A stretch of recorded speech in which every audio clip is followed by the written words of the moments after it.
ay rated SPG. Striktong patnubay at gabay ng magulang ang kailangan. Maaaring may masiselang tema, lengguwahe, karahasan, sexual, horror o droga na hindi angkop sa mga bata.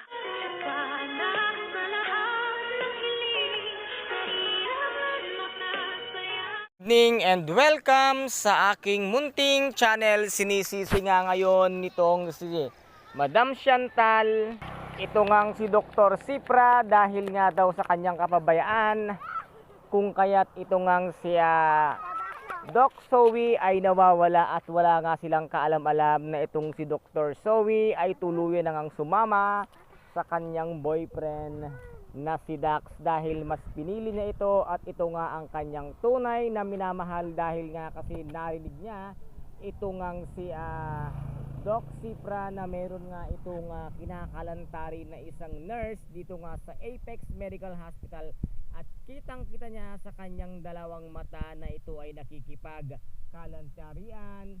At alam din naman kasi ni Doc Zoe na hindi naman sila tunay na nagmamahalan at siya lamang ay binayaran ng kanyang Lola Chantal para nga akuin or magpanggap na siya nga ang tunay na ama ng kanyang dinadalang. Ngunit dito nga napagtanto at napag-isipan nga nitong si Zoe na mas susundin niya na kung ano ang itinitibok ng kanyang puso, kung kaya't nga dito ay sinunod niya ang kanyang nararamdaman.